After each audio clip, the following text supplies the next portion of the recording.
I det følgende skal vi kigge på Safari på iPad. Safari er det program, man bruger til at gå på nettet. Det der også hedder en browser. I kender det fra jeres computer, fra Internet Explorer, Google Chrome, Firefox. Hvis man har en Mac, kender man også Safari i forvejen. Men det ligger hernede, når man åbner Safari op ved at klikke på det en gang.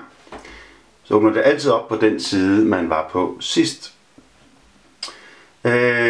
Hvis vi kigger øverst oppe, så har man en stribe muligheder her. Og vi vil i første omgang lige prøve at skrive en adresse ind. Altså gå til en anden side. Og der markerer jeg feltet her, hvor adressen står i. Hvis jeg klikker på det lille kryds herude, så sletter jeg den adresse, der står i forvejen, og kan nu skrive en ny. Og vi kan prøve at gå på Danmarks Radios hjemmeside, dr.dk. Og så vælger jeg herover, hvor der står gå. Sådan der. Og nu kommer jeg så til DR's hjemmeside. Hvis vi tager herover, så har jeg et søgefelt, som man også kender fra de fleste browsere. Den er som default, altså som udgangspunkt sat til at være Google. Man kan gå ind i indstillinger og ændre, hvilken søgemaskine der skal bruges, men som udgangspunkt så er Google jo den største. Herinde kan vi gå ind og kigge, og nu kan jeg søge på Odder Kommune. Jeg kan sige Odder her, og som man kender det fra andre browser, så kommer Google op med nogle forslag allerede her, og jeg kan så sige Odder Kommune, vælger fra forslagslisten her. Odder Kommune. Der kommer en stribe forslag op. Jeg kan nu gå direkte til Oddernettet. Sådan der. Det er sådan de to hovedfelter, kan man sige. Hvis vi så kigger herover til venstre for herover i det her afdeling, jamen så har jeg nu muligheden for at gå tilbage til siden, jeg var på før. Når jeg her kan jeg vælge at gå frem, fuldstændig som I kender det fra en almindelig computer. Hernede vil jeg kunne se, hvilke sider jeg ellers har åbent. Hvis jeg klikker på det, så kan I se, her har jeg så de forskellige andre sider, som jeg har kørende.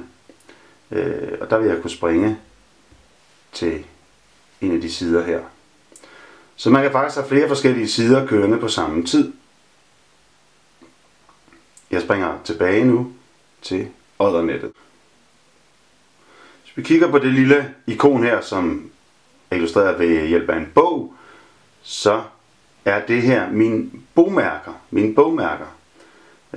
Og det er faktisk sådan, at de her bogmærker, som er på den her, de er også ligger på min computer. Den automatisk synkroniserer med min computer, så jeg kan have de samme bogmærker i min browser på min iPad, som jeg kan have på min browser på min computer.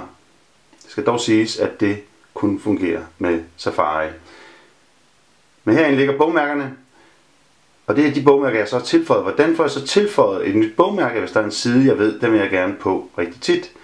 Jamen så vælger jeg det her ikon, og det er firkanten her med pil ud, og når jeg åbner den, så har jeg forskellige muligheder. Jeg kan nu sige tilføj bogmærke, og den hedder så Oddernettet, og hvor skal den tilføjes? Jamen den skal tilføjes her i bogmærkelinjer. Så det vælger jeg og siger arkiver, og nu vil jeg kunne finde hernede i bunden af min bogmærkelinje, vil I kunne se hernede står der Oddernettet. Men lad os lige gå tilbage igen til det her ikon, for der var faktisk også nogle andre muligheder. For jeg kan faktisk få den her hjemmeside til min hjemmeskærm, så jeg meget nemt får adgang til denne side. Og det er selvfølgelig typisk noget, man gør med sider, som man ofte besøger. Det kan være Skolekom, det kan være andre ting. Vi prøver lige her at tilføje den her Oddernet til min hjemmeskærm. Så siger jeg føj til hjemmeskærm. Den viser nu et billede af siden, og sådan er det med det her. Og den giver mig en mulighed for at kalde siden, hvad jeg nu vil, og jeg kalder den for Oddernettet og siger tilføj. Sådan her, og nu vil I se, nu dukker linket op direkte på min hjemmeskærm, så jeg uden at skal åbne Safari først og gå den vej ind, kan jeg klikke direkte her på det her og komme ind på Oddernettet. Det kan være rigtig praktisk i mange sammenhænge.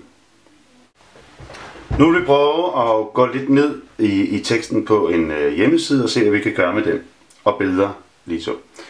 Så det første jeg vil gøre, det er, at jeg vil søge på et emne her, og jeg vil søge på H.C. Andersen. Vi forestiller os, at vi arbejder med H.C. Andersen i dansk fag. Så kommer Googles forslag op igen, som vi så før. Og jeg siger H.C. Andersen her. Nu får jeg en stribe muligheder op, og dem kan jeg så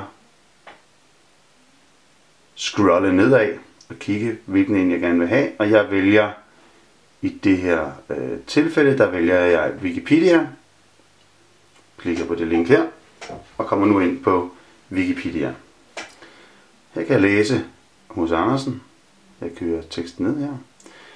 Hvis jeg gerne vil tættere på teksten, jamen så kan jeg tage for eksempel det her afsnit om barndom og dobbelttappe på teksten her.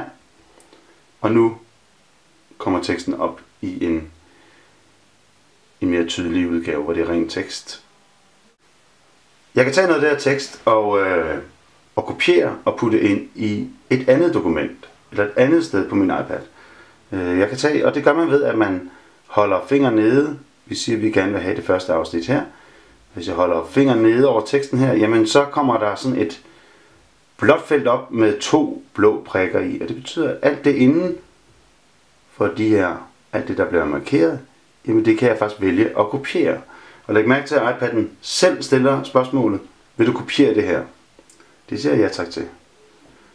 Nu er det her billede gemt i mine udklipsforholder, og jeg vil lige om lidt vise, hvordan man kan lægge det ind et andet sted. Men først vil jeg lige vise, hvordan man også kan arbejde med billeder. Hvordan man kan tage billeder fra nettet og lægge ind på sin iPad. Og vi kan tage det her billede af H.C. Andersens barndomshjem. Klikke på det. Sådan her. Og nu har jeg billedet i en stor udgave. Og når jeg nu holder mine fingre ned her igen, så får jeg forskellige muligheder stillet op. Jeg kan åbne det, åbne på en ny side, men jeg kan også arkivere billedet.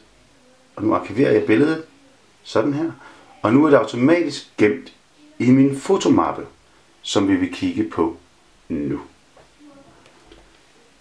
Hvis jeg nu går ind i min fotomappe, som er det her ikon med solsikken, der altid ligger nederst, og siger fotos, så vil I nu kunne se, hvis jeg går under fotos, vil I kunne se, at det sidste billede, der er tilføjet, det er det billede, jeg lige var på før, af H.C. Andersens hus. Så på den her måde har jeg nu adgang til det her billede af H.C. Andersens hus fra alle mulige andre programmer. Så var det lige at love at vise, at man også kunne tage den tekst, jeg havde kopieret, og lægge ind andre steder. Jeg viser det meget, meget simpelt ved at åbne det noteværktøj, der ligger på jeres iPads. Jeg åbner det her og tilføjer en ny note. Vi skal nok komme ind på noteprogrammet senere. Og jeg holder mine fingre nede igen, og jeg får nu den mulighed, at jeg kan sætte tekst ind. Den mulighed kommer kun op, hvis man har kopieret en tekst i forvejen. Nu siger jeg sæt ind, og I vil nu kunne se, det er teksten fra Wikipedias side om H.C. Andersen.